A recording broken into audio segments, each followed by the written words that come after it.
Welcome back again. We now come to the third of our 3 conversations titled Accountabilities. Do post any questions or comments to the chat and we'll come to these shortly. Oka and Annabel, back to you. Thank you, Susan. Welcome to part 3 of our conversation. We've entitled this Accountabilities because we think it's a good point to end on when thinking about next steps and where we all go from here in terms of these conversations. For me, when I think about accountability, I start by reflecting on my own positionality. So, thinking back on SIN's invalids principles of disability justice, one of those principles is being led by those who are most impacted by the issue at hand. I will speak to my own experience of being invited to speak, for example, on anti-Black racism since the second wave of Black Lives Matter movement started, and having to really refuse and challenge these invitations. Will any person of colour do? Should we be interchangeable, or can we move beyond that within art schools to be led by those most impacted as per SIN's invalids principles of disability justice? I think about both personal and institutional accountability practices. On the personal level, I really love Mia Mingus's sheer generosity when in writing How to Give a Genuine Apology, parts 1 and 2. I'll put a link in the chat for that in a moment. At an institutional level, I'm really thinking about Black working class led communities who've been working for a long time to develop practices in mutual aid and transformative justice. I think about the Black Panther movement, both in the UK and the US, and how much we can potentially learn from practices of accountability that don't historically or traditionally find themselves within art schools. Yes, I think that of late care, the word, and however people are interpreting that word, has become a buzzword in the arts, but rarely have events post the onset of COVID-19 with regards to care in large arts organizations been disability-led, been disability majority world-led. The onus should not be on us to educate for free, to quote-unquote inspire, or to prop up people who perform allyship as an extractive optical activity. Our efforts long before COVID-19 to get access needs met that are only now being enacted because the non-disabled require them needs to be recognized. As mentioned in part 2, we have injured ourselves severely in attempts to get access and trying to work in art school settings where access has been promised and not given. And once again, this is for faculty, staff, and students. I think that the racism that has always been there as part of colonial arts institutions, as combined with the COVID-19 pandemic, has resulted in an acuteness of the need for care. But the way care is enacted in arts organizations doesn't always reflect how it should be. Of course, we're both recommending the book Care, Dreaming Disability Justice. I believe you have it, Annabel, yes, by Leah Lakshmi Pipsna Samarasinha, who is also a poet and part of SIN's Invalid, I believe. And I encourage everyone to read that. But I also encourage everyone to, if you are working with care at all, if you are working on the pandemic at all, if you are even referencing the pandemic at all, please make initiatives disability-led. This means disabled and chronically ill curators, artists, facilitators, managers, because we do have the knowledge. And if you don't make it disability-led, all you're doing is making more work for yourself by trying to catch up to all the knowledge that we've already accumulated from a lifetime and probably not citing us. So that's where we're at currently. I think of the centralization of power in arts institutions and how these models of bureaucracy are colonial in nature. Yes. And how I think about what are the possibilities for decentralizing that power so that we have smaller hierarchies in areas of expertise and specialism and skill, If we think about mechanisms for collective care in particular, I'm thinking about how we challenge the really entrenched individualism that exists, in the UK and in many kind of former colonizing powers. I say former with a lot of cynicism. No, current colonizing powers, if we're being honest, right? Yeah. So I'm thinking, like, how can we try to transform the ways, the mechanisms of care that exist within institutions, while their structures of power mimic colonial bureaucracies? Yes, I think that the issue of landlessness and lack of resources and lack of care stems directly from colonial land grab, which is ongoing, right, around the world, with centralization of power and resources in the center periphery model, which very much favors a Eurocentric notion of power nodes, including within the art world. And I think in terms of accountabilities, I think a lot of people aren't really grasping that these violences have long histories, right? I don't think people grasp enough that these violences aren't just recent, that they aren't just segmented off, right, into, okay, this is a pandemic response, this is the Black Lives Matter response, this is the, this is the need for mutual aid response. Mutual aid initiatives especially by disabled and chronically ill artists, recognize these long histories of colonialism and recognize the futures of colonialism, that the responses to the pandemic is actually foretelling, and which is really quite terrifying. And I think more attention needs to be paid to that. And this can't be just a band-aid within art schools to just say, okay, this is currently the pandemic, we're going to move on, because it's all so interlinked that the more you ignore the genocide that has happened, the continued killing of disabled and chronically ill populations, including in the arts, the more you're going to have this ongoing continuation of the pandemic. So it's literally a self-perpetuating thing. And still, it is our communities sort of being in shock amongst ourselves, saying, we've asked for this to be addressed our whole lives. Now it's being addressed in the wrong way. And also being appropriated. I'm thinking Eshe Kiyamazuri wrote about the Black roots of mutual aid groups. I'm going to put a link, written for Galdem recently. There are long histories, long lineages. I can't emphasize this enough. And I think about the violence that is erasure. Yeah. And how that itself is a colonial tool. Yeah.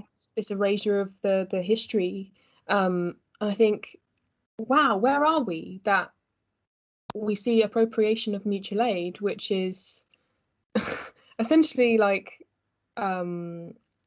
cooperation within communities to care for each other in a sustainable way, and right? This whole concept of self-care, which has become corporatized since before the COVID-19 pandemic, came from, organizations like Black Panther talking about self-care because the government would not give them healthcare, right? So how do you care for self as part of a community? And I really see the sort of the meshing of corporate interest with illness narratives, which is unlike any that I've seen in my lifetime, at least, to be incredibly disturbing. And I don't think it's going over the line to say, as we've said, that our illness narratives are being appropriated, and also the focus being on people who are new to COVID-19, not connecting them with us, right? Because we can help, we really can. And I think that's, that erasure is contributing to literal erasure of bodies and experiences. And I want, if anybody out there is listening, who has been newly affected by COVID-19 or, wants to reach out, please know that you are not alone. And I think that there are a lot of things related to shame, I think, around illness that you and I, have overcome throughout our lives, continue to overcome. Continue to wrestle with. We talk about this all the time, you and I, that are not being foregrounded. And the fact that illness and the word disability is so complex, there are so many cultural models for it. It's not one size fits all. This is one of the most complex ideas within cultural theory, right? And it's variegated. It is locally contextual. It is temporally contextual. It is, contains the intersection of so many things. And there is scholarship about this. There are initiatives about this. So I just want you to know that you are not alone, and there is stuff to join. Mm. You've got me thinking about so many things, Oka. Like, I'm thinking about how it's also economically contingent. Mm-hmm. I mentioned in part 1 about my work in social care, and let's be upfront about why I had to leave social care. It's badly paid and your employment rights are really bad. Mm-hmm. And that continues to be the case until now. So we think about the deaths of disabled people in the last 10 years, and you think about the austerity in terms of withdrawal of funding, and about deteriorating working conditions of people in caring professions. I really see like a big kind of divide between the principles and the ethics of mutual aid and the way that we see neoliberal states enacting models of care, because I'm not sure I would genuinely call it care. Right. And the value attached to the lives of disabled people in terms of the care that they deserve, and also the rights of the people providing that care. Is that worthy work? Exactly. And I think what we're doing, both of us, is trying to encourage everyone to really critically think about what is going on under the label of care. Think critically about what is going on under the label of protecting people from illness, helping people through illness. Who is enacting that? Who are they citing or not citing? Whose intellectual labor do they draw from? And as UAL is an international institution and prides itself on being such, think about how each of the institutions that we are in partnership with in the UK and around the world, think about how they are truly enacting care, what goes under the banner of care for them. And again, if it's not disability-led and if it's not chronically ill-led, there's a real issue there. And if we're not considering, the ways that care is racialized, I'm thinking just in the current context, in the context of COVID, I think about the position of domestic workers living in the UK. I don't know how many people here are aware that for domestic workers here on a domestic worker visa, their visa doesn't fall within the narrative. If you want to check out more about that, I really recommend Justice for Domestic Workers. Philippines, Marissa Begonia. We have to think about care in critical ways. Yes, I think that I'm glad you brought up migration, because as a migrant myself who has to pay the hundreds of pounds of immigration health surcharge every year, I really think that as UAL is an international institution with an international contingent of faculty, staff, and students, think about how our likelihood to become ill or to perish from illness is contingent on the unfair policies of the Home Office and the hostile environment, and how it has really endangered a lot of us. I think there are people in our communities who certainly, rely on medications in the UK to survive, for instance, who have to be here for those reasons. There are people who cannot afford the medication if it's in their home country, because medications in quote unquote developing countries, the term I hate, tends to be marked up so highly. And because pain medications is often seen as non-essential, even though, it really, in so many cases, it really truly is. So the intersection of healthcare policy, immigration policy, all intersects with art school policies. And that's something that I want people to think about. I know that there's been a lot of news coverage about deportations in the last few months, especially, but, there are so many communities and organisations that have been fighting deportation for years and actually representing disabled people under threat of just deportation for years. There's the case of disabled members of the Windrush generation and being deported in the midst of health treatment. There are these acts of brutality that intersect with race and with disability in such complex ways. Especially in this pandemic, and refugees dying because there's not enough money being given to them to survive on per week. These are people who, I feel as though if you think of the UAL as being part of an ivory tower that's cloistered, which it's not, we have so many different communities transnationally that are part of UAL. Think about everyone who is being impacted by these unfair policies as also part of the ebbs and flows of what happens at UAL. You know, I think to probably on time now, but to close, I guess I'd say, you know, as a professional and as a disabled person, I'm thinking a lot about the frameworks that I've worked within before and that I've existed in before, and which that I need to know more about. And I mentioned in part 2 about, you know, working and existing as a disabled person under the Equality Act. Mm-hmm. I guess where I'm heading now is I'm really thinking about abolition, about abolitionist thinking as divestment from punishment. I think about sanctions in relation to disabled people, you know, how many meetings I've been in as an advocate, and how abolition means divestment from that kind of punitive punishing model and investment into community and care.